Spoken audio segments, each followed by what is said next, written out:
Բարի երեկո սիրելի հայրենակիցներ, Կենտրոն հեռուստաընկերության եթերում կրկին իմ հեղինակային հաղորդումն է եւ այսօր ես սիրով մեր տաղավար եմ հրավիրել ապրելու երկիր կուսակցության նախագահ Տիկին Թանդիլյանին, շնորհակալություն Տիկին Թանդիլյան իմ հրավերը ընդունելու համար։ Եվ այսպես Տիկին Թանդիլյան արդեն մոտենում են հերթական խորհրդարանական ընտրությունները, որը մեկի համար գաղտնիք չէ, նախորդ թիվ ասում են, որ հələ 25 թիվ կա, այսպես այնպես, արդեն հերթական խորհրդարանական ընտրություններ են սպասվում եւ դուք որպես քաղաքական ուժի ղեկավար ինչ սպասումներ ունեք, ինչին եք նախապատրաստվում, ինչպես եք նախապատրաստվում եւ արդյոք կարող եք համագործակցել այլ քաղաքական ուժերի հետ, խնդրեմ։ Մեզ ի սկզբանե էլ պարզ էր, որ ընտրությունները հերթական են լինելու, որովհետեւ այս իշխանությունները պատճառ չունեին որևէ այլ process-ի միջով անցնելու, հասկանալով, որ իրենց միայն իշխանություն է պետք եւ պահելու են այդ իշխանությունը ամեն գնով։ Եվ հետեւաբար նրանց կարող էր դրթել փողոցային process-ները, որոնք ցավոք արդյունք չգրանցեցին։ Եվ այո, նախընտրական ժամանակաշրջանը արդեն վաղուց սկսված է եւ բոլոր քաղաքական ուժերը այսպես թե այնպես այդ գործընթացի մեջ են, հատկապես նրանք, որոնք պատրաստվում են մասնակցել։ Ապրելու երկիրը հայտարարել է ժամանակին, որ պատրաստվում է մասնակցելու է, հիմա այդ ժամանակն եկել է։ Դուք գիտեք, որ մեր կուսակցությունը նաեւ տարբեր տեղական ինքնակառավարման մարմինների ընտրությունների միջով է անցել, այսինքն կուսակցությունը իր ենթակառուցվածքներով, իր անդամներով բացարձակ պատրաստ է հերթական ընտրությունների մասնակցության։ Դուք ճիշտ նշեցիք, որ այս պայն նաև խորհրդակցություններ ունենք տարբեր քաղաքական ուժերի հետ, եւ ես համարում եմ, որ անհրաժեշտ է այնպիսի խելամիտ միավորումներ կազմել կամ միավորում ցանկալի է, ինչքան քիչ այս պարագայում այնքան լավ, դրան էլ կարող ենք անդրադառնալ, թե ինչու, որը կկարողանա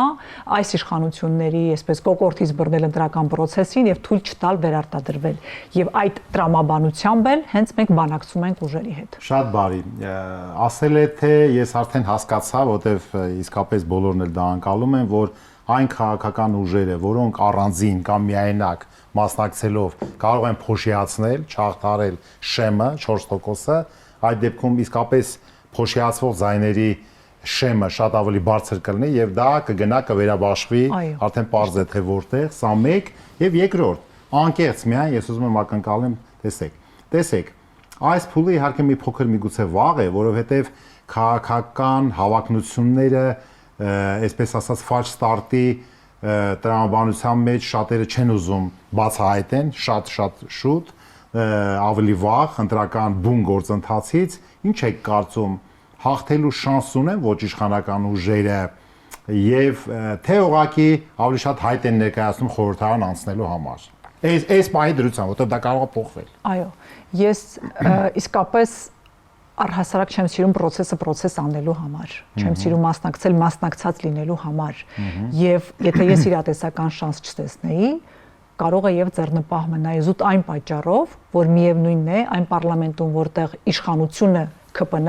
ես անելիք չեմ ունենալու եւ ոչ միայն պարլամենտում, այլև առհասարակ պետական կառավարման ոլորտում։ Եվ այս առումով ես տեսնում եմ, որ եթե խելամիտ վարվեն ընդդիմադիր ուժերը, եթե ամեն մեկը հասկանա փոշիացման վտանգը ճիշտ այնպես ինչպես դուք նկարագրեցիք եւ թե ինչպես այն կարող է վերարտադրել Նիկոլ Փաշինյանին եւ իրապես ուզենան իշխանափոխություն, ապա նրանք կգան խելամիտ որոշման մեծ միավորումներ կազմելու, միավորվելու կամ որոշ դեպքերում նաև մասնակցություն չցուցաբերելու եւ դա տեղամոտ անպատվաբեր բան չկա, որովհետեւ եթե նպատակը այդքան կարեւոր է եւ այս շանսը բաց թողելը նշանակում է չհասկանալ երկիրն ուր է գնում, ուրեմն անելիք չունեն քաղաքական դաշտ։ Շատ բարի, տեսեք, մենք ըստ երևույթին սրա մասին էլի եմ ես ասել,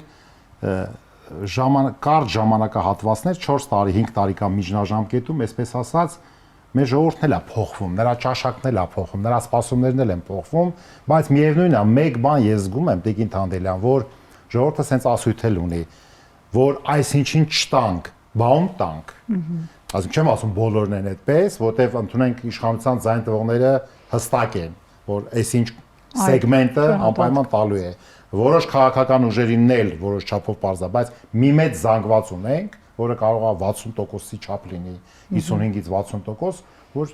կամ անտարբեր են, եւ այդ անտարբերության հիմքում սուբյեկտիվ ձևով կարող է լինի, բա որ տանք, այ տանք։ Նախկիներում տես բաներ եղել է շատ վաղուց։ Հիմա այս հոգեբանությունը ոնց որ թե չի հաղթահարվել։ Դուք ինչ կարծիքի եք այդ մասով։ Գիտեք, ես շատ մեծ հարգանքով մեր ժողովրդի հանդեպ եւ այդ միտք արտահայտողների հանդեպ չեմ կարող բացատրել ու արդարացնել իրենց այդ հարցադրման հակնված ենթատեքստը։ Այլապես 50%-ը որ չի մասնակցում, դա ինչ է նշանակում։ Դա առանձին թեմա է, բայց հատկապես նրանք, ովքեր մասնակցում են եւ ասում են սրան չտան կամ մտադիր են մասնակցել, բաում տանք ու դրա պատճառով չեն մասնակցում կամ որևէ այլ բան են անում, ես թույլ տվեք ասել, որ ես այդտեղ թաքնված ենթատեքստ եմ տեսնում։ Նրանք չեն ուզում իշխանություն փոխվի, որովհետեւ միշտ կա ընտրություն։ Բայց անկեղծ չեն։ Գիտե, անկեղծ չեն, հենց դա եմ ուզում ասել, որ ես ամենայն հարգանքով, բայց միշտ կա ընտրություն։ Եթե դուք անգամ անհանգիստ եք ձեր դու 20 քանի ուժեր մասնակցել 21 թվականի, կներեք, բայց այնտեղ կային առանձին ուժեր, թեկուզ իրենց փոքր էին, իրենց կենսագրությամբ մաքուր, այն նրանց տայիք։ Ավելի լավ էր ձեր ձայնը այդ ձևով փոշիանալ ու ձեզ նման մտածողները միգուցե տային հենց այդ ուժին եւ այդ ձայնը չփոշիանար, քան դուք ուղակի մտածեք բաում տանք չեք գնում, որի հետևանքով գնում են Նիկոլի եւ իշխանությունների ընտրողները եւ նրանց տոկոսը բարձրանում է։ Սա թվաբանություն է։ Հետևաբար մեր ձեզ հետ միասին եւ շատ մեր գործընկերների հիմնական գործերից մեկը պետք է լինի այս փուլում մեր ժողովրդին անկեղծացնելը։ Այո։ Նոր ժողովուրդ եղեք անկեղծ։ Այո, անկեղծ ձեզ հետ առաջին հերթին անկեղծ։ Դու անկեղծ լինելը ձեզ որևէ մեկը ձեր թևերից չի բռնել, որ ասո անկեղծ մի։ Ինչ ա եղել, եկեք անկեղծ, գնացեք ընտրության, ասինքն պետք չի արհամարել այդ ընտրական ինստիտուտը, որովհետև դուք դրանով առաջիկա 5 տարիներին կերտում եք ձեր ապագան։ Եւ մասնակցում են տարբեր ուժեր։ Ես վստահ եմ, մեկին օգնում եք, մյուսին մի քիչ եք ատում, մյուսին էլ ամենակիչը գնացեք նրան ընտրեք։ Շատ բարի։ Հիմա Տիկին Թանդիլյան, քանի որ մենք ինչ-որ մի փուլում միաժամանակ եղել ենք նաև ազգային ժողովում, ես եւ դուք եղել ենք այդ փուլում հանձնաժողովի, մշտական հանձնաժողովի նախագահներ, մշտական հանձնաժողովները դուք էլ շատ լավ գիտեք, որ խորհրդարանական վերահսկողության հիմնական մարմինն է եւ շատ բան կարող է այսպես ոչ թե փոխել, արձանագրել եւ ճիշտ ուղղությամբ տանելու դեպքում հանձնաժողովի գործունեությունը անկախ նրանից այդտեղ իշխանականներն են շատ թե չէ առնվազն բացահայտել ներկայացնել ժողովրդին եւ առաջ տանել եւ նախորդ մեր հաղորդման ժամանակ ուղիղ մեկ շաբաթ առաջ իմ հյուրը դեմոկրատական այլընտրանք կուսակցության նախագահ Սուրեն Սուրենյանցն էր եւ այդտեղ ես այսպես մի միտք առաջ տարա, որը ուզում եմ հիմա այս առաջիկա բոլոր հաղորդումներում դրա մասին ասելու եմ։ Կարող է, չգիտեմ, դուք ոնց կարձագանքեք, տեսեք։ Այսօրվա պարլամենտական ընդդիմությունը, ես չեմ ուզում որևէ մեկի ուղղությամբ որևէ բան ասեմ, բայց տեսեք,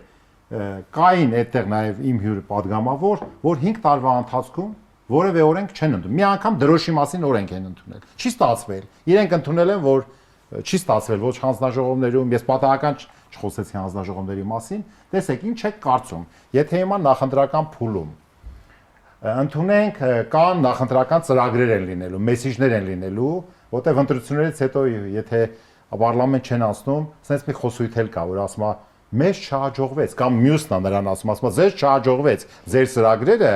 միջև վերջ ընտրողներին հասցնեք։ Այդ process-ը չկարողացաք, որ վստահ սա մեկ եւ երկրորդ։ Ինչ եք կարծում, ճիշտ չի լինի, որ այդ ծրագրի հետ միասին զուգահեռաբար ռեալ լինեն, ասենք, տասնյակներով օրենքի նախագծեր։ Այսինքն իրաց ծրագրերը կյանքի կոչելու արդեն պատրաստ նաև օրենքի նախագծեր ունենան, դնեն հետո շրջանառության մեջ, որ նես չլինի, որ ասեն ձեր նախընտրական ծրագիրը սա էր, իսկ դուք լրիվ ուրիշ բան եք անում։ Շեղվել եք ձեր ծրագրից, չէ՞։ Ոնց որ այսօր իշխանության։ Ինչ եք կարծում։ Այդ միտքը ոնց եք կարծում։ Ասենք քաղաքական ուժ է, մասնագիտական ներուժել ունի, բերեք այդ Ձեր բան չեմ ասում բոլոր այդ նախագծերը տանք, բայց ունենանք անպայման։ Դե դուք նախ ելնում եք այն տեսանկյունից, որ արդեն ուժեր են մասնակցում, ովքեր փորձառություն ունեն, եւ դրական նախագծեր են գծում։ Նույնիսկ եթե այդպես մասնակցեն ցույց տալու, որ ահա կտանենք ծրագիրը կդնենք, ոչինչ չի խանգարում այն նրանց, ովքեր չեն ուզում դա անել, ինչ որ փոփոխություններ էլ անեն կամ հետո այդ ծրագիրը չտանեն։ Բայց կարևոր է թե իսկապես ինչի մասին են խոսում քաղաքական ուժ ընտրություններից առաջ, ինչ է անում եւ դա դարձնել վերահսկելի։ Նույն գալով քաղաքացիական պայմանագրին, անգամ իրենց կառավարության ծրագրում են նրանք գրել բաներ, որոնք ուղղակի չեն կատարել։ Ջրամբարների մասով նայեք, կենսաթոշակների մասով նայեք, 21 թվականից 26 հստակ 5 տարվա խոստումներ ունեն։ Աղքատության կրճատման նայենք, միջին աշխատել։ Այսինքն մարդիկ խոստումներ են տվել 21 թվականին, 26-ն ավարտել են, 5 տարի թողել են, թող աշխատի վիճակով աշխատել են, չեն կատարել իրենց կարևորագույն խոստումները։ Բայց տեսեք, Հիմա հարց առաջանում, ինչի պիտի նորից վստահել եւ այդպես բոլորին։ Տեսեք, շատ կարևոր բաներ ենք ասում։ Տեսեք, հիմա նրանք էլ են այդ ձեր ասածը ընկալում, որ այո, սա չի կատարվել, բայց ավելի պատկերավոր ընտրողին ցույց են տալի եւ դիդակտիկ, հատկապես գյուղական համայնքներում, թե ինչ են կատարել։ Օրինակ ասում է ճանապարհ, դպրոց, մանկապարտեզ։ Բնական է այդ ծրագրում էլ ամեն ինչ չի որ թվային տեսքով կատարվել է, բայց տեսեք, եթե քաղաքներում խոշոր հատկապես այդ դպրոց մանկապարտեզը միգուցե այդքան չերևա, գյուղական բնակավայրում եթե մի դպրոց կամ մանկապարտեզ է կառուցվում, հստակ դա ինչ որ ձևով ազդում է։ Նրանք էլ են դա գնահատում։ Այդ տեսեք ընտրողի հոգեբանությունը։ Այո, այդ թոշակը չի բարձրացել, բայց դրա փոխարեն զատո ինչ որ մի բան ա եղել եւ ինչ որ մի բանից բռնելու դրական բան արձանագրելու փաստ կա։ Քաղաքացիների այդ դեպքում միշտ ասում եմ, տեսեք, յուրաքանչյուր իշխանություն միշտ ինչ որ բան անում է, ինչ որ բան անում է։ Բոլորն են արել եւ լավ բաներ, շատերը շատ վատ բաներ նույնպես, ինչպես այս իշխանությունը։ Հիմա դուք խոսեցիք դպրոցների մանկապարտեզների մասին, ինձ շատ հետաքրքրող կարևորագույն թեմա է։ Խոստացել են 300 դպրոց, կառուցել են 60-ը։ 60-ը։ Այսինքն դու խափել ես, այո, այդ գյուղի համար դու չես խափել, կառուցել ես այդ տեղում, բայց մնացած 240 բնակավայրերում, որտեղ պիտի կառուցեիր, այդ մարդկանց ուղակի խափել ես։ Նույնը մնացած բոլոր ծրագրերը։ Այո, ինչ որ բան 5 տարի բահոպարապ չէին նստելու, այդ փողերը միտեղ ծախսել են։ Հիմա այստեղ գալիս հարցը, որքանով է կարողունակ այս իշխանությունը, որքանով է հետևողական իր իսկ տված խոստումներում։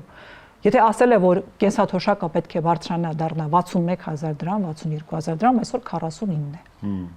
Բարձրացել է ընդամենը 10 կամ մի քանի հազար դրամով։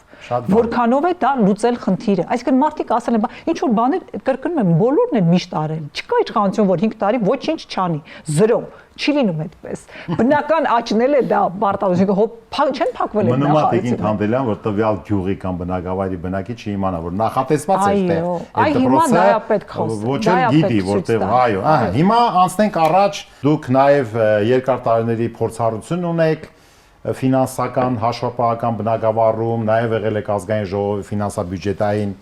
ուրեմն եւ ֆինանսական հանձնաժողովի, մշտական հանձնաժողովի նախագահը, նախարար եք եղել սոցիալական աշխատանքի եւ սոցիալական ապահովության։ Հիմա մի փոքր տեսնենք մեր երկրի տնտեսության հետ ինչ է կատարվում, ինչ սպասումներ կան, որովհետեւ գիտեք, որ անդադ նաև իշխանությունը խոսում է աճերի մասին, առնվազն 6-7% եւ այլն, բայց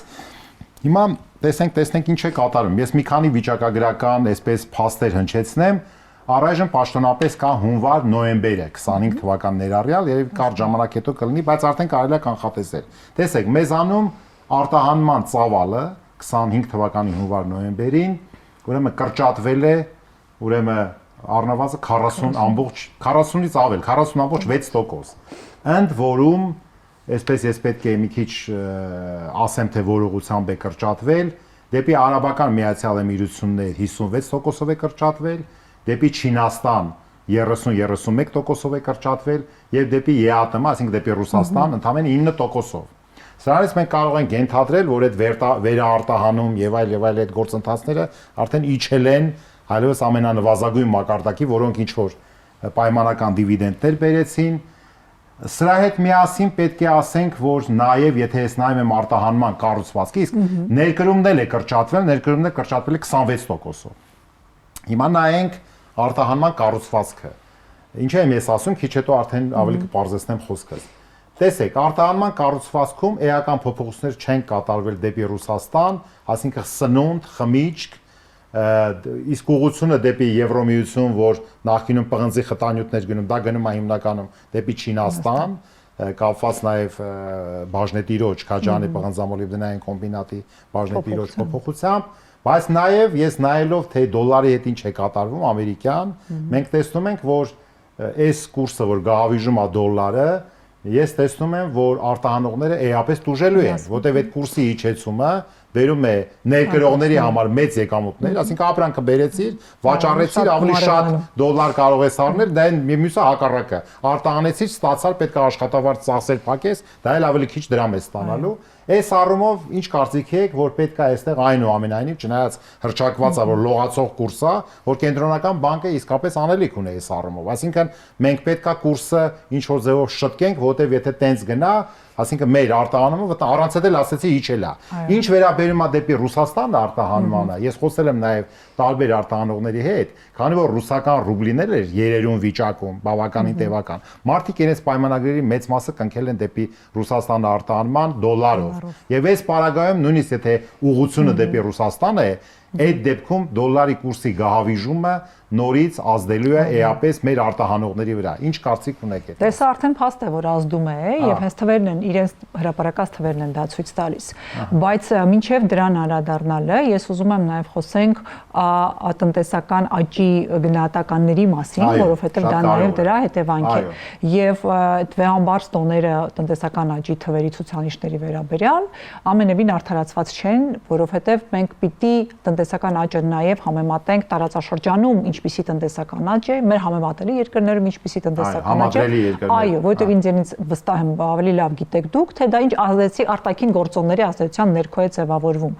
Ու այդ առումով օրինակ եթե նայում ենք Վրաստանին, միշտ մի 2-3% ավելին է իրենց տնտեսական հնայաճը այս տարիների ընթացքում։ Հետևաբար խոսել, որ այ տեսեք ինչա կատարում մեր տնտեսությունը ոնց է զարգանում, ուղղակի դա կամերայի դիմաց նորից ինքդ քեզ նայես, քեզանով հիանաս վիճակ է, եւ այստեղ արդեն գալիս են իրական ցուցանիշները, որոնց մասին դուք խոսեցիք։ Արտահանման այս նվազումը ուղղակիորեն ազդեցություն է ունենալու մարդկանց բարեկեցության վրա։ Եվ այս շրջանակներում արդեն մենք պիտի հասկանանք, որ այո, եւ կենտրոնական բանկը անելիք ունի, եւ կառավարությունը պիտի խրախուսի, խթանի արտահանվող ճյուղերը, օրինակ։ Եվ այդ աշխատանքն է, որ թերանում են չեն կատարում, եւ այս առումով այո կենտրոնական բանկը պիտի նաեւ զրուցի եւ քննարկումներ ունենա այն տնտեսվարողների հետ, որոնք մեծ հաշվով խոշոր տնտեսվարողներ են, եւ պիտի հասկանալ, թե ինչ աջակցություն եւ ինչ նպաստում կարող է ունենալ ֆինանսական եւ կառավարական կառույցները այս բնագավառում։ Ակնհայտ է, որ դա ժողովրդի բարեկեցության մասին։ Ես իսկապես համամիտ եմ, որովհետեւ ձեր հարցադրումը շատ տեղին է։ Սա հնչեցրել եմ մի քանի անգամ Տիկին Թանդիլյան, տեսեք,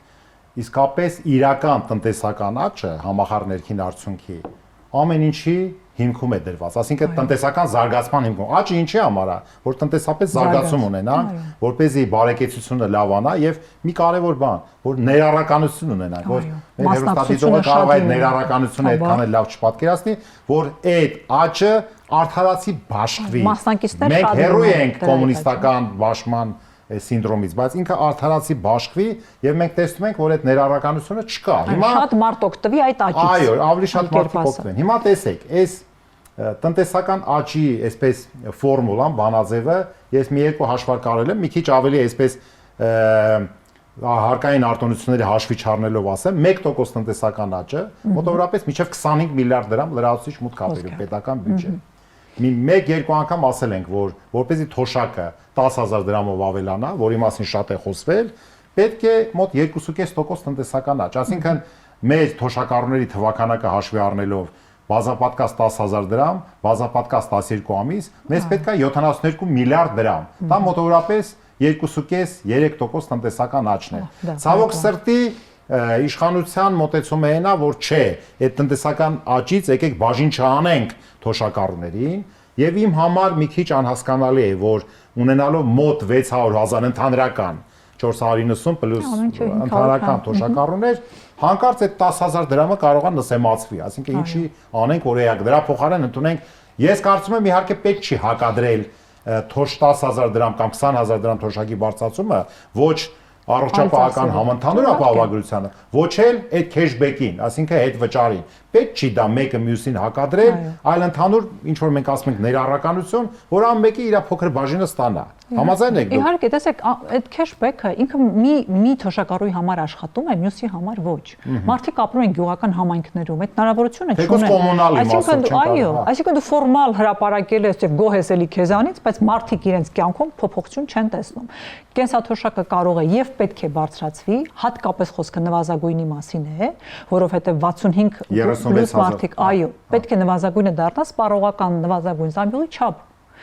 դա նշանակում է հաղթահարել, մի կերպ հաղթահարել աղքատությունը, որը ամենամեծն է 65+ տարեկան անձանց շրջանում։ Վերջակետ, այստեղ մեծ փիլիսոփայություն պետք չի եւ դա, ինչպես նշեցիք, այո, հոսքերը կան, աստիճանաբար դա պետք է անել եւ դարձնել այդպեսին։ Հիմա ասում եք այլ ծախսերից դե պետք չի կրճատել, ես համաձայն եմ, բայց դե գալիս են կապիտալ ծախսերի թերակատարման մշտական։ Այսինքն թերակատարումը ունեք այդտեղ անընդհատ, բայց ինչի ունեք, ել չեմ ասում որ 5 տարի ամեն տարի թերակատարը նշանակում է կորցրած հնարավորության չվերարտադրություն մյուս տարի եւ նոր տնտեսական օգուտներ չլիներ եւ հարկեր չգալ 5%-ով դնեն գանձապետական հաշվի տոկոսով անհետ այդպես է պլանավորեք որ այդքան լավ բաներ դա տես պլանավորեք ոչ թե կապիտալ ծախսում պլանավորեք ու չկատարեք ինչը կբերեր տնտեսական օգուտ եւ թոշակների բարձրացում բայց նախընտրական փուլում այդ թոշակառուների մասով այդ խոսույթը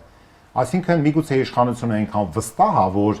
որովհետև դրա ազդեցությունը տարբեր մենք տեսնում ենք ԶԼՄ-ներով, որ թոշակառուները ինչ են ասում, ոնց են ասում եւ այլն։ Ինչի այդ խոսույթը բա ինչով է պայմանավորված։ Նախընտրական փուլում արդյոք դա բացասական երանգներ չի առաջ, հակադարձ ռեակցիա չի առաջացնում։ Գիտեք, իրականում թե վստահ են շատ, որ կարևոր չի դա։ Թոշակները, կենսաթոշակառուները ամենայն հարգանքով նորից բոլոր նկատմամբ միշտ մարդիկ են, ովքեր նաև կրում են ազդեցություն պետական իշխանության լծակների ազդեցության տակ են եւ իրենք հաճախ դե տեսեք, եթե մեկը ասում է թոշակը կբարձրացնեմ ու դա ասում է կամ չի ասում իշխանությունը կամ ավելի քիչ է բարձրացնում, ավելի շատ վստահություն դե միևնույն է սրանք իշխանություն են, գոնե ինչ որ բան։ Այս ընկալում, որովհետեւ այնքան վատ է ամեն ինչ, որ գոնե չնչին մի բան, որ գոնե չնչին այդ մի բան ասում են, դե լավ, դե ոնց որ բայց իրականությունը այն է որ այո կենսաթոշակների թեման ինքը միշտ սուր է եւ արդիական եւ ցավոք սրտի այդ մասին հիշում են միայն ընտրություններից առաջ դե մյուս կողմից էլ այլ քաղաքական ուժերը դե մասնակցում են ընտրությունների պիտի իրենց ծրագրերը ներկայացնեն եւ ես որ նորից ասում եմ պիտի սպառողական նվազագույն զամբյուղին հավասար լինի սա մեր նորից նախընտրական ծրագրի մաս է եւ միշտ է եղել այդպես որովհետեւ ես դրա համոզմունքն ունեմ դու չես կարող խոսել աղքատության հաղթահարման մասին եթե 65+ տարեկան մարդիկ աղքատեն եւ 39000 դրամ ես տալու աղքատության ես այո գիտեմ եւ դա կարեւոր բան է հետեւաբար այդ մասին խոսել պետք է բայց խոսելու զատ անելը պետք է անելա Տիկին Թանդիլյան հիմա տեսեք մենք խոսեցինք ներառականության մասին նաեւ խոսեցինք որ արտահանման կրճատման մասին էական որտեվ եթե սենց շարունակի հաջորդ տարի էլի է կրճատվելու եւ այդ ֆոնի վրա եթե ես նայեցի նաեւ դա պաշտոնական տվյալներ էին մեր բանկային համակարգի Ուրեմն կարծեմ 19 բանկ ունենք մենք, մեր բանկային համակարգի զուտ շահույթները եւ տեսա որ 25 թվականին ընդհանրական եղել է 435 միլիարդ դրամ, 435 միլիարդ եւ այդ մոտավորապես մոտ է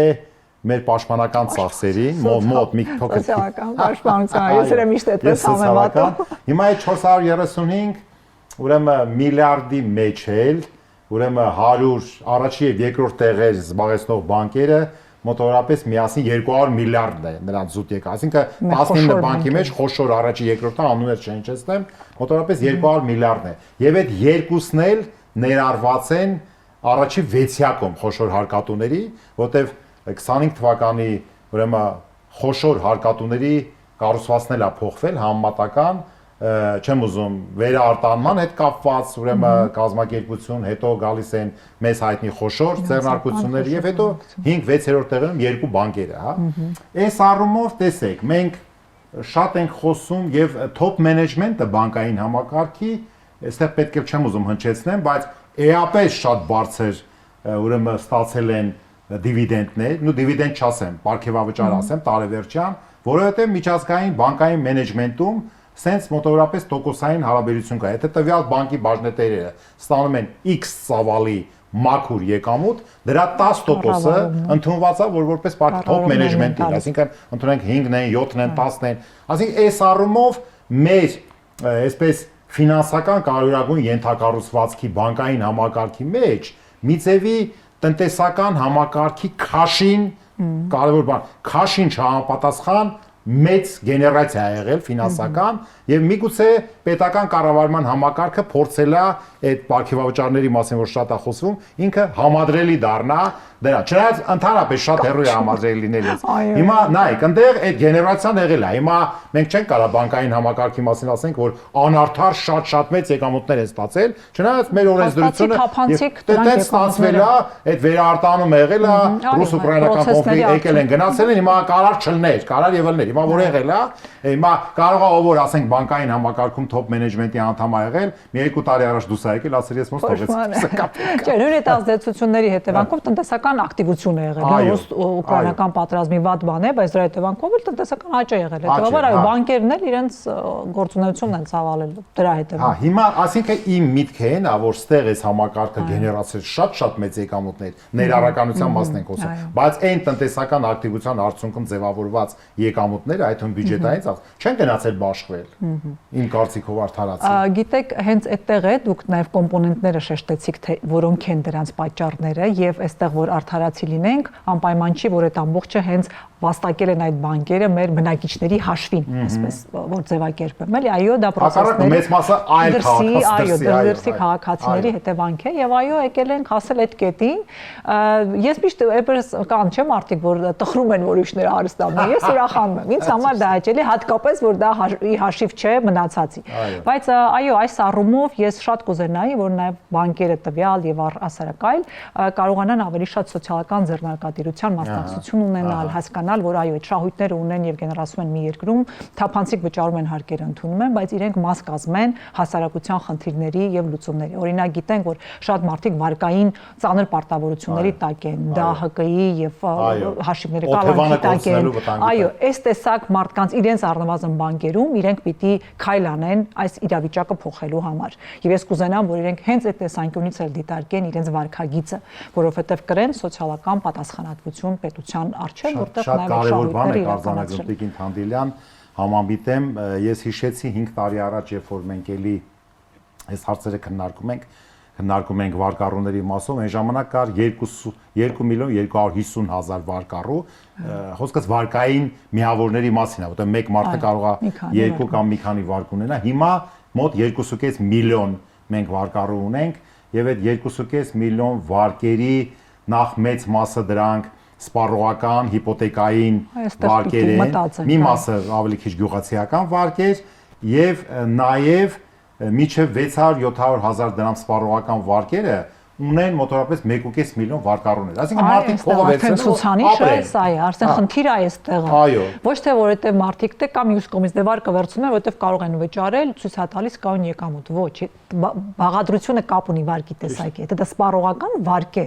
նա հետեւաբար վերցնում է շատ տարական հոգսեր լուծելու համար եւ հետագայում էլ այդ վարկերն են որ դառնում են անհուսալի եւ գնում են դառնում հարկադիր եւ այլն մարդիկ մտնում են բեռի տակ հետեւաբար որ կառուցվածքը նայում ես պիտի պետություն այդ դրանք նայ ինչ վարկ է վերցնում իր քաղաքացին ինչ խնդիր է լուծում դրանով այո ու կարողանա հասկանալ որ այն աշխատավարձերը որոնք որ հարկում է ինքը այդ մարդիկ վատ են ապրում այո ունեն աշխատավարձ բայց աշխատող վատ ապրող մարդիկ են աշխատող աղքատներ այդ ձևակերպումը խայտարակությունը բայց ինքը արկա է եւ մարդիկ այդպես ապրում են որովհետեւ Հայաստանի Հանրապետությունում եզակի երկրներից է որ չհարկվող շեմ գոյություն չունի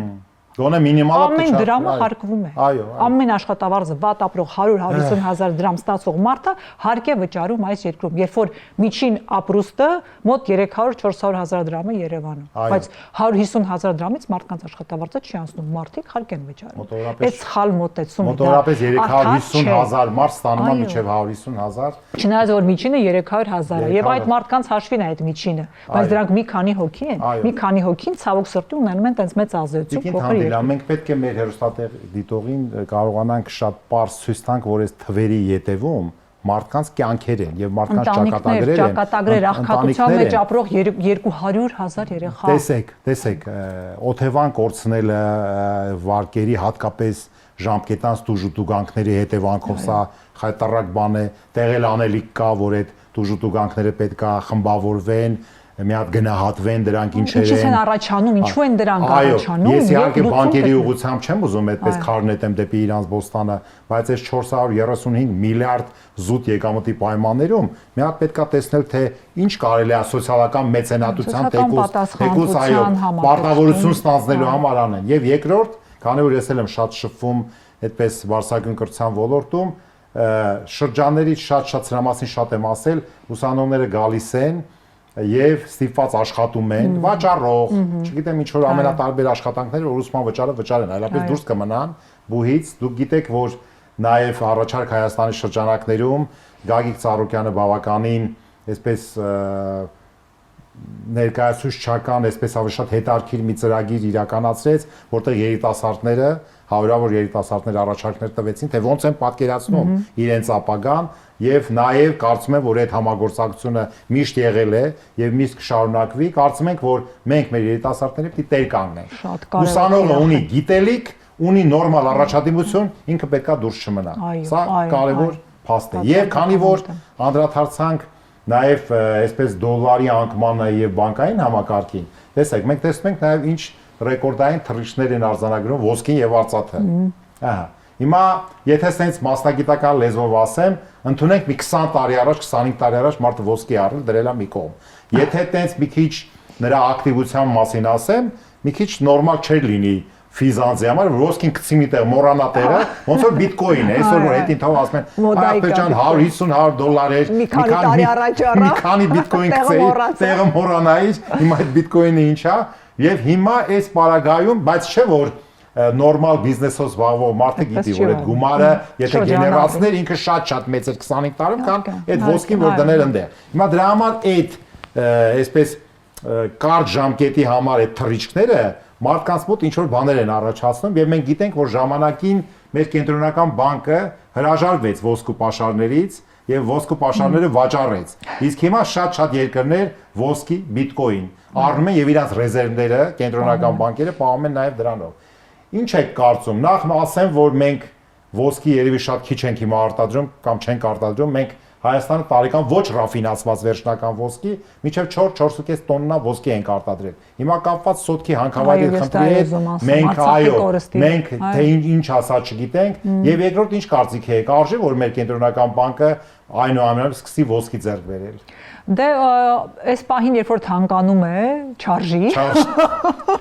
Երբ որ այն ճիշտ գնի մեջ է, իսկապես պիտի, որովհետև դրանով դու ամրացնում ես քո դրամը, քո շրջանառու միջոցները եւ հետեւաբար, այո, խելամիտ կլիներ դա չվաճառել առաջին հերթին, որ հիմա էլ ձեռք բերելու կարիք չկա։ Իսկ ներողություն, բա դիլիջանում են որ նստած են այդ ուժեղ ուղեղները այնտեղ անալիզիկա այո կանխատեսումները չէին կանխատեսել որ ոսկին պիտի թանկանա որ շուտ ռեկոմենդացիա տային որ արագ գոնե որոշ չափով ոսկի առեք, հա։ Դա եթե այդքան ամեն մանկայի տեղում իր գործ անելուց լիներ, այսօրին չէինք լինի երևի։ Եվ ցավոք սրտի փաստի առաջ ենք։ Իրականում այո, իհարկե պետք է դրամը պաշտպանված լինի իրական արժեքով, իսկ ոսկին իրական արժեք է, որը այո կարող է անկում ունենալ, կարող է բարձրանալ, բայց ոսկին սահմանափակ է աշխարհում եւ դրանով է հենց իր արժեքը եւ իր այսպես պաշտպանական ֆունկցիան դրամին փողին այս բանական։ Եվ այդ առումով ես համարում եմ, որ պիտի դա լիներ եւ պիտի չվաճառվեր, չգիտեմ ինչ պայմաններում են նման որոշումները կայացվում, չեմ ուզի գնահատական տալ, բայց դա ավելի հեռատես քաղաքականություն կլիներ, եթե այդպես վարվեին, իհարկե։ Ճիշտ է։ Հիմա տեսեք, նորից հետ գալով արտահանողների խնդրին, որտեղ արտահանումը բոլոր դեպքերում ուրեմն տարադրամ երկիր բերելու հիմքն է։ Ասեցինք 40%-ով արտահանումը կրճատվել է Հեն էլ հունվար-նոյեմբերին կարող է այդ կրճատումը շարունակվեր։ Մյուս կողմից ես կարծում եմ, որ այնուամենայնիվ ես հիշեցի, որ 2004 թվականի վերջից Տիկին Թանդիլյան կամ 5 թվականի սկզբից 4 թվականի վերջից 2-3 թվականներին հասել էր մոտավորապես 600 դրամի փոխարժեքը դոլարի եւ հետո սկսեց իջնել։ Այսինքն 2004-ի վերջի դրությամբ ինքը արդեն 350-ի մոտ էր եւ 5 թվականի սկզբից մինչև 9 թվականի մարտի 2-ը, այսինքն 5 տարի, 4.5 տարի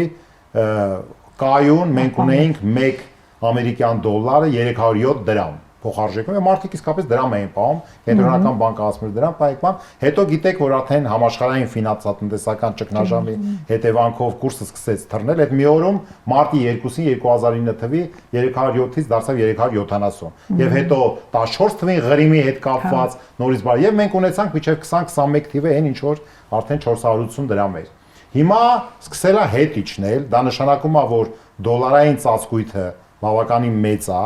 խնդիր չկա եւ ինքը հետարքիր է, միջև ուր է իջնելու եւ այդ պարագայում նորից անդրադառնամ, որպեսզի մեր հերոստատիտողը հասկանա, երբ որ արդեն այն մակարդակը, որ արդեն արտահանելը այլևս անիմաստ է ալնելու, չէ որ այդ բոլորն էլ եթե դու կնքել ես արդեն դոլարով, ուրեմն համապատասխան իրացման այսպես ձեռնարկությունների շուկաների հետ արդեն նրանք էլ են չէ հաշվարկում դա չեն համաձայնվելու որ հիմա այս պարագայում այնուամենայնիվ ես ուզում եմ որպես մեր հաղորդման կարևոր արդյունքներից մեկը արձանագրենք որ ես չեմ ասում ասես իմպերատիվ խփեն սեղանին կբն ասի կուրսը կանգնած պետքա գործիքներ կիրառել բերելու ողջամիտ հավասարակշռության։ Այո, եւ կենտրոնական բանկը այդ գործիքները ունի։ Դուք գիտեք, որ նաեւ դոլարը բաց թողնում շուկա եւ գնում է հետ, որպեսզի կարողանա պահպանել եւ դա անում է աստիճանաբար, ինչը չի ազդում առօրյա կյանքի վրա, որովհետեւ այո, մեծ ծավալով չես կարող անել եւ չպետք է անել, բայց ինչքան ուշացնում ես, այնքան ավելի բարթանում է, խորանում է այդ խնդիրը եւ այնքան ավելի կտրուկ քայլերի պիտի դիմես։ Հետեւաբար, այո, հետեւել ջերմաստիճանին տնտեսության եւ համապատասխան քայլեր անել զուտ հետևելով նաև դոլարի, դրամի եւ առհասարակ փոխարժեքին եւ ճիշտ քանակի արտարժույթ նետել շուկա անհրաժեշտ է ուղղակի եւ կենտրոնական բանկը առհասարակ նաև այդ գործառույթ ունի եւ իրականացնում է։ Հիմա այս պահին չգիտենք ինչու են վարվում այդպես։ Շատ բարի։ Հիմա տեսեք, մենք ժամանակ առ ժամանակ տեսնում ենք, որ տնտեսական հարկային տարբեր մոտիվներով ինչ որ բողոքներ են լինում։ Օրինակ,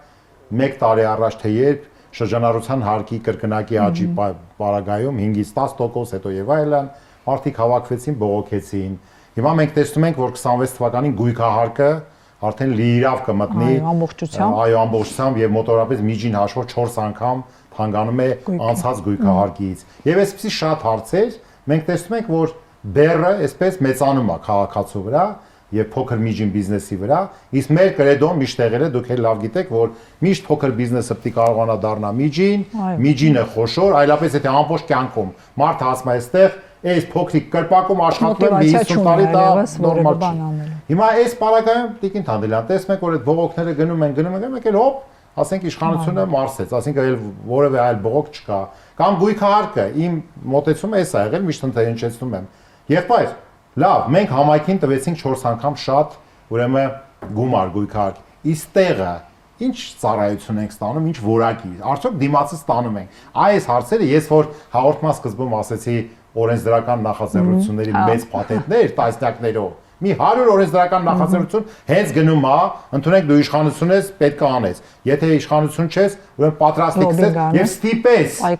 ստիպես իշխանությանը, որպեսզի իշխանությունը ստիպված պետք է քննարկի, չի կարող արամանի։ Հենց պարլամենտական մշակույթի էություններն է, որ ինքը պարտավոր է քննարկի քո նախագծերը։ Առնվազն բացասական եզրակացությունը նույնպես քննարկման առարկա է։ Բայց չէ որ ինքը չի կարող այդ 100-ն էլ մերժի, որովհետեւ ժողովրդի համար լավ բաներ են, եթե 100-ից գոնե 5-10 ընդունի փաստերի ճնշման, իրականության ճնշման, չի կարող ինքը իր ռեյտինգի համար ամեն ինչ մերժի։ Թե ինչա անունը, այս ինչն է, ամեն ինչն է։ Այ ես տեսեք, այս իշխանության մոտեցումը ընդհանրապես հարկային քաղաքականությանը, տույժերին, տուգանքներին, այս տարբեր գումարներին, որ լրացուցիչ մարդիկ վճարում են, շատ տեղային է։ Չկա ռազմավարություն, կա բյուջե լցնելու անհրաժեշտություն։ Եվ այդ անհրաժեշտությունը տարբեր ժամանակ տարբեր է լինում եւ ըստ այդմ իրենք որոշում են հիմա էլ տեսնեն էլ ինչ է հնարավոր հարկերի միջոցով քերել մտնել մարդկանց գրպանը ես չեմ տեսել որ այդ փոփոխությունները դրական որևէ արդյունք ունենան դեպի նվազում ժողովրդի համար Կենտ կարմիր գիծը, այն եսի միջ, ինչքան խոստումներ կային, որոնք չեն կատարվել, ուղղակի ասվել են։ Եվ հենց այդ հիասթափությունը եւ ռազմավարության բացակայությունը կոնկրետ հարկային մասով ակնհայտ է։ Եվ հետեւաբար, այո, բարբերաբար պիտի նայեն ինչ ճեղքված կա, ինչ հնարավոր տեղ կա հարկ հավաքելու եւ դա անելու են։ Նույն շրջանառության հարկի իմաստով դա այդպես են դիտարկում, որովհետեւ խիստ տրամաբանական է, որ փոքր բիզնեսները շատ բավական են, փոքր ծավալի շրջանառություններ կա։ Չի կարելի հարկել։ Այդ մարդիկ ընդամենը մի փոքր տնտեսություն են վարում հոգեբանում։ Այո, Նրա տված հարկը ինչ է, բայց նրանից գանձածը նրա մոտ եւ հոգեբանական եւ ընդլայնվելու եւ տարբեր տեսակի հարցեր է առաջացնում, բիզնեսը չի կարողանում գոյատևել եւ շարժվել։ Հետեւաբար սա ուղղակի ռազմավարության բացակայություն է եւ դա պիտի արձանագրել, իմանալ, որ նրանք անում են բյուջեն լցնելու համար։ Շատ բարի։ Եվ ինչի կներեք մի բան էլ, տեսեք, մեկ տաքսիստերին են ավելացնում։ Սրանք բաժանիր որ տիրես, այս հայտնի սկզբունքի մեջ։ Մեկ ասում ես տաքսիստ չեմ, նրանց հարկը բարձրացրել է, ես ինչի գնամ աջակցեմ այդ ցասմանը աջակից լինեմ։ Մի անգամ չգիտեմ, իրավաբանական կազմակերպությունների հաշվապահական, դե ես հաշվապահ չեմ։ Եվ ցավոք սրտի այս իշխանություններին հաջողվել է պարակտել մարդկանց, ասել որ այդ նրա խնդիրն է, քոնը չի, եւ այդ ապրումակցման անգամ տարական զգացողություններ սկսել է աստիճանաբար նվազել։ Եվ դրա հետևանքով մարդիկ ուղղակի ամեն մեկը փորձում է հատկապես բարոյական վիճակը երկրի այնպեսին է, ուզում են շատ չխորանալ, շատ չիմանալ, շատ չնեղվել եւ այսպես իշխանությունը այդ մախերից օգտվում է։ Այո, որովհետեւ այդ էներգետիկան ծանր է շատ եւ իրենք էլ ասում են, դե իշխանությունն էլ խրախուսում է մեծ սիրով։ Սենց մի բան կա, չէ, երևի շատերը ես ասույթներ սիրում եմ, որ ասում են, եթե այսօր էլ մենք բացասական ինֆորմացիա չստանանք, ուրեմն լավ է, ասենք։ Այո, բայց դա կյանքը տես չի կարող։ Կյանքի որակը էապես կիչնի եւ այնուամենայնիվ անցնելով քաղաքական, այսպես եզրափակման, մեր հաղորդման քաղաքական բնույթի հարցադրումներին Տիկին Թանդիլյան, այսպես ասենք, այնուամենայնիվ շանս կա ըստ երևույթին երկրում ինչ որ իրավիճակ փոխելու, այդ շանսը կա։ Հաճախ մարդիկ տեսեք,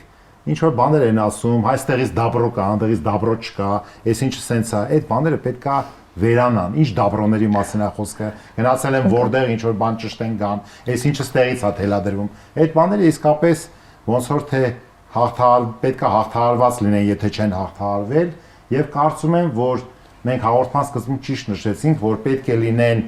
մի քանի խոշոր քաղաքական միավորումներ, որոնք փոշիացման ապագա ընտրության շեմը այսպես չհաղթահարելու, հաստատ չհաղթահարելու ենթակա ուժերը այդ տոկոսը իջացնեն, մոտավորապես 20-25 ալում գոնե պետք է իջնի 7-8%-ի, որ եւ երկրորդ կարևորը ճիշտ է, կարող է այսպես հարց առաջանա, թե եթե միավորվեն, արդյոք դրանք գաղափարական ընդհանրություններ ունեն, գիտեք ինչ, ես կարծում եմ, որ ճիշտ է, գաղափարականը շատ կարևոր է, ծրագրային գաղափարականը, բայց այնուամենայնիվ այն ռիսկերը, որոնք այդ գաղափարականից մի քիչ էլ դուրս են, ավելի ակնառու են, ավելի բացասական մամլիչի նշանակությունն է։ Մի կողմ պետք է դնել մի փոքր։ Գիտեք, ես չեմ թերագնահատում գաղափարական միավորումները, բայց միշտ կան ընդհանրություններ, եւ եթե դու ուզում ես համագործակցել, պիտի գտնել նմանությունները, ընդհանրությունները, տարբերությունները նույնպես արձանագրել, ինչը վատ բան չի, եւ այդ տարբերությունները հետագայում մեկը մյուսին ապացուցել, փոխել եւ համոզել, որովհետեւ եթե դու գործընկերային ես, այդ տարբերությունը անտրամաբանական չեն։ Եթե դու կարող ես ամեն մեկս եթե երկրի համար ենք, շատ հեշտ է գտնել ընդհանուր հողը դրանք հաղթահարելու։ Սա է լուծումը։ Բայց այո, արժեքային գաղափարական միավորներ, անտրամաբանական միավորներ չեն կարող։ Հետո դրանք փլուզվեն։ Հայհոյողների հետ միավորվես, որ արժեքային բաներ շատ արագ փլուզվեն։ Իհարկե, արժեքային բաներ կա, որոնց չես հաղթահարի, բայց գաղափարական, զարգացման հետ կապված պետության եւ այլնի հայրենասիրական մեր մոտիվացիաները պիտի կարողանան մեզ հնարավորություն տալ հաղթահարել տարաձայնությունները, նաև հետագայում ինչի՞ չէ։ Ու նորմալ է ունենալ տարբեր տեսակետ։ Ես դրան շատ լավ եմ։ Տեսեք, հիմա տեսեք, արդեն մի քանի տարի է ես վարում եմ, ես տաղավարում եմ հաղորդումը, ամենատարբեր մեզ եւ ձեզ հայտնի տարբեր գործիչներ են ստեղ եղել են շատ հայտնի, եղել են մասնագետներ։ Հիմա տեսեք, սա էլ է մի տեսակ, այդ որ ասում ենք միավորում, չէ՞։ Դե հաղորդման ընթացքում տեսեք մենք բավականին ընդհանուր կարծիքներ ունեցանք։ Բաներ կա պարտադիր չի 100%-ով ամեն ինչի հետ համաձայնվենք, որտեղ մեր տեսակետները, մեր ճաշակները կարող են տարբերել, դա շատ նորմալ է։ Բայց տեսեք, եթե մեկ հաղորդման ընթացքում իսկ ես հաղորդման հիմքում դնում եմ անկեղծությունը, մենք անկեղծ, որտեղ հերոստատիտողը շատ ճիշտ գնահատում է։ Իմիջիայլոց մեր ժողովրդի կարևոր բարեմաստությունը, կարևոր այսպես արժանինքներից մեկը այն է, որ թեկուզ եթերում, թեկուզ շփման ընթացքում ինքը զգում է։ Տեսնում եմ։ Ես միշտ ասում եմ, դուք թերագնահատում եք, մարդիկ այդ ողն ուղեղով։ Այո, զգում են։ Ճիշտ է, հասկանում են, տեսնում են։ Դուք կարող եք խաբել, փաթեթավորել, հնարավոր բան չի։ Նա մեկ ուրիշ զգայարանով դա գիտի։ Հիմա չի կարող ես բացատրել ինչպես ինքը դա գիտի, բայց ինքը դա գիտի։ Այսինքն ես որ ասում եմ համաձայն եք, ասենք եւ մենք որ ասում ենք մեր ժողովրդին չենք ճանաչում, մենք չպետք թերագնահատենք, որ նրանց մեծ մասը լավ հոգեբաններ են, շատ լավ զգում են ճշմարտությունը, անկեղծությունը զգում են, գնահատում են, սա կարևոր է եւ մենք չենք կարող մեր հաղորդումը եզրափակել Տիկին Թանդելյան չանդրադառնալով մեր գերիների հարցին։ Եկեք հույս փայփայենք, որ անպայման շատ շուշանա, ինչ որ մի օր անպայման լինելու ես հիշեցի, որ ներողություն այս տաղավարում իհարկե ես այդտեղ էի նստած Ռուբեն Վարդանյանը այստեղ դա 22 թվականի մարտի 10-ն էր, երբ մոտավորապես մի 2 շաբաթ առաջ սկսվել էր ռուս-ուկրաինական այս կոնֆլիկտը, բավականին մենք քննարկում ունեցանք տարբեր ապագայի մասին եւ կարծում եմ, որ ոչ միայն իհարկե Ռուբեն Վարդանյան, այլ բոլորը մենք հույս պետքա փայփայենք, որ պետքա անպայման հետ վերադառնան հայրենիք։ Իհարկե, այստեղ ոչ անձի խնդիր է, ոչ առհասարակ սիրում ես թե չես սիրում սրան կամ նրան։ Սա հայ ժողովրդի պատվի, հայ ժողովուրդը ինքն իր հանդեպ հարգանքի պահպանման խնդիր է։ Մենք չենք կարող ժպտալ մարդու, ով մեր որդուն գերի է պահում։ Ես ուզում եմ ժպտանք, ուզում եմ խաղաղություն լինի։ Ուզում եմ հասկանանք, որ բոլորը սխալներ են արել։ Մենք շատ անգամ մենք դյուժեղանանք, բաներ փոխենք, դասեր քաղենք, բայց դու պիտի իրական խաղաղություն, իրական համերաշխություն չես կարող ունենալ մեկի հետ, ով քո զավակի գերի է պահում։ Սա շատ մարդկային, տարական բան պիտի լինի բոլորիս համար։ Նաև նրանք պիտի իմանան, որ մենք իրենց չենք մոռացել։ Շատ կարևոր է, երբ որ այդ զգացողություն նրանք ունեն, նրանք կարողանում են դիմադրել եւ մի օր անպայման վերադառնալ։ Ճիշտ է, սիրելի հայրենակիցներ, տեսեք, ես քիչ առաջ ասեցինք Տիկին Թանդիլյանը, որ դուք զգում եք ճշմարիտը, զգում եք անկեղծությունը, բաներ կա, որ մենք մեր խղճի առաջ պետքա միշտ ազնիվ մնանք։ Մարդը ինքը իր առաջ, մենք մեր նկատմամբ պահանջկոտ լինենք եւ ամեն ինչ լավ կլինի եւ իսկապես դա պետքա հիմնվի փոխադարձ սիրո եւ հարգանքի վրա։ Մենք պետքա շատ իրար հարգենք։ Մի ժամանակ sense բան կար, sense բան կար, ասում եմ նախկինում իրար կարգին բարև տալ կար։ Այդ բարևներ պետք է հիմա պետքա ինչ-որ բանով ոնց փոխված լինի։ Ծանրացած լինի, թե ինչ լինի, վստահենք իրար եւ դա լրջությունը հենց դրա մեջ է կայանում եւ կարծում եմ որ Տիկին Թանդիլյան շնորհակալություն այս լավ քննարկման համար, մակարդակով քննարկման համար։ Կարծում եմ որ ամեն ինչ լավ կլինի, սիրելի հեռուստադիտողներ, մենք կհանդիպենք հաջորդ շաբաթ։